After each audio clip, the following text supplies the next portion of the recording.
Hello dear students, welcome you to our channel Radiance Institute and आज मैं सभी उन स्टूडेंट्स को जो यूपीएससी 2024 का एग्जामिनेशन क्रैक कर चुके हैं, आप सभी को बहुत बहुत शुभकामनाएं, मेनी कंग्रेचुलेशंस टू यू। आपकी पूरे साल की मेहनत या काफ़ी सालों की मेहनत, आपकी डेडिकेशन इस रिज़ल्ट के थ्रू कम्प्लीटली विजिबल है। लेकिन आज मैं उन स्टूडेंट्स से भी बात करना चाहती हूँ जिन स्टूडेंट्स का इस फाइनल रिज़ल्ट के अंदर नाम नहीं आया है और उनके लिए ये बहुत ज़्यादा डिसहार्टनिंग हो सकता है कि वो इस समय बहुत ज़्यादा डीमोटिवेटेड फील कर रहे होंगे क्योंकि भाई पूरे साल मेहनत करी है या फिर शायद बहुत सालों से मेहनत करी है, लगातार वो इतनी रातें जम कर पढ़ाई करी है, अपने आप को आइसोलेट करा, दोस्तों से आइसोलेट करा, कहीं घूमने नहीं गए, सिर्फ हर वक्त ये सोचा कि पढ़ाई करनी है और ये टाइम है जिसमें मुझे पढ़ना है, रिविज़न करना है, मॉक टेस्ट लिखने हैं, मीन्स की आंसर राइटिंग की प्रैक्टिस करनी है, न्यूज़पेपर पढ़ना है और बहुत ज़्यादा मेहनत करने के बाद भी हो सकता है कि इस रिज़ल्ट के अंदर आपका नाम ना रहा हो। बट आप लोगों से मैं यही बात कहना चाहूँगी कि this is a part of the journey. जिस समय आपने इस जर्नी की शुरुआत करी थी उस समय आप जानते थोड़ी ना थे और ये थोड़ी ना पता था आपको कि आपका भी नाम उस लिस्ट में होगा या नहीं होगा, या जिन लोगों का आज फाइनली इस लिस्ट में नाम है 100% थोड़ी ना श्योर थे कि भाई यूपीएससी तो क्रैक कर ही लेंगे हम लोग, because it is an unpredictable examination.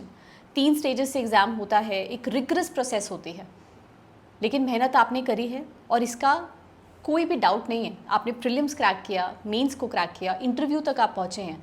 भले ही फाइनल लिस्ट में हो सकता है कि नाम ना रहा हो, लेकिन इससे डीमोटिवेट होने की ज़रूरत नहीं है, इससे डिसहार्टन होने की ज़रूरत नहीं है। बल्कि ये सोचिए कि थोड़ा सा एनालिसिस करिए, थोड़ा अपनी पर्सनालिटी के बारे में जानने की कोशिश करिए। आज से वो कुछ साल पहले जब आपने सोचा होगा कि आप इस एग्जामिनेशन की प्रिपरेशन करना चाहते हो और उस समय जो आपके पास नॉलेज बेस था, उस समय आपकी जो पर्सनालिटी थी, आपकी चीज़ों को देखने का, सोचने का तरीका था, आप कितने मैच्योर थे, वो बीते इन सालों के अंदर डेफिनेटली चेंज हुआ है। और ये बात आपको किसी को जस्टिफाई करने की ज़रूरत नहीं है, आप अपने आप से पूछिएगा। ऐसा डेफिनेटली होगा कि अगर आपने सिंसियरली अटेम्प्ट करे हैं तो आप जानते होंगे कि अब आप कितने ज़्यादा मैच्योर हो, साइकोलॉजिकली आप चीज़ों को कितना बेटर एनालाइज कर पाते हैं, लोगों को कितना बेटर एनालाइज कर पाते हैं, आपकी इन्फॉर्मेशन, नॉलेज, कंटेंट, सब चीज़ों में बहुत बड़ा मेजर डिफरेंस होगा। सो सिर्फ और सिर्फ एक रिज़ल्ट आपकी नॉलेज, आपकी इस जर्नी को क्वेश्चन नहीं कर सकता। अब डिसाइड आपको ये करना है कि आप क्या सोच रहे हैं। आप चाहते हैं कि मैं अब दोबारा से इस अटेम्प्ट को दूं? अगर आप 25 यूपीएससी 2025 का अटेम्प्ट लिखने वाले हैं तो देखिए हमारे पास ज़्यादा समय तो नहीं है, आप अपने आप को बहुत ज़्यादा डीमोटिवेटेड नहीं रख सकते। जस्ट गैदर योर सेल्फ, दोबारा से उस रेजिलेंस के साथ, उस डिसिप्लिन में तो आना ही पड़ेगा अगर अगले 1 महीने में आपको प्रीलिम्स का एग्ज़ाम लिखना है तो। और अगर आप सोच रहे हैं कि now you want to take a break, 1 साल का ब्रेक लेना चाहते हैं और माइट भी आप 2026 का अटेम्प्ट देना चाहते हैं, सो डेफिनेटली 1 साल का ब्रेक लीजिए। थोड़ा टाइम आप अपने दोस्तों के साथ बिताइए, फ्रेंड्स के साथ, फैमिलीज़ के साथ बिताइए, थोड़ा अपने साथ टाइम बिताइए और थोड़ा एनालाइज करिए कि मुझसे कहाँ गलती हुई होगी। थोड़ा स्वॉट एनालिसिस करें, अपनी स्ट्रेंथ और वीकनेसेस को एनालाइज करने की कोशिश करें, टेस्ट करें, थोड़ा सा इंट्रोस्पेक्शन करें और जानें कि मुझसे कहाँ गलती हुई होगी और माइट भी ना भी हुई हो। Sometime it is also about the luck. आपने अपना 100% दिया है और आप उतना ही कर सकते हैं। आपने अपना पूरा का पूरा काम किया, अपना 100% दिया इस जर्नी में, लेकिन some time it is also the luck factor जो माइट भी आपके फेवर में इस बार वर्क ना कर पाया हो। तो अगर आप सोच रहे हैं कि आप अगले साल का टाइम देंगे, सो अपने लिए पूरे 1 साल की जर्नी के लिए ट्रैक डाउन करिए, अपने मेंटर्स से बात करिए, अपने फ्रेंड्स से बात करिए, शायद वो आपको बेटर गाइड कर पाएँ कि आप किस तरीके से अपनी दोबारा से इस एग्ज़ाम की शुरुआत कर सकते हैं। और अगर इस साल का अटेम्प्ट देने का सोच रहे हैं सो ज़्यादा समय नहीं है, तो इस समय ज़्यादा समय नहीं है, तो दोबारा से बिल्कुल जम कर डट कर लग जाइए इस एग्ज़ाम के लिए। और साथ ही साथ डीमोटिवेटेड फील बिल्कुल मत करिए, डिसहार्टन मत होइए, डिस्करेज मत होइए।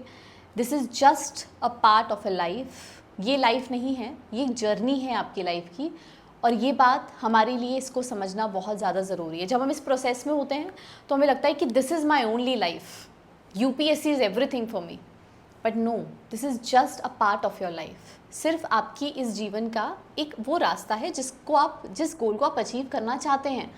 उसके बाद आप खुश हो जाएंगे 100%, इसकी कोई गारंटी तो नहीं है ना। तो खुश आपको इस जर्नी के दौरान ही रहना ज़रूरी है। और अपनी मेंटल हेल्थ, अपनी फ़िज़िकल हेल्थ का भी ध्यान रखिए। स्पेसिफ़िकली आई नो कि ये बहुत ही चैलेंजिंग टाइम्स होते हैं, सो इस समय अपनी फ़िज़िकल हेल्थ, अपनी मेंटल हेल्थ, लोगों के आसपास रहिए, फैमिली का सपोर्ट आपको चाहिए होगा, उनके साथ रहिए।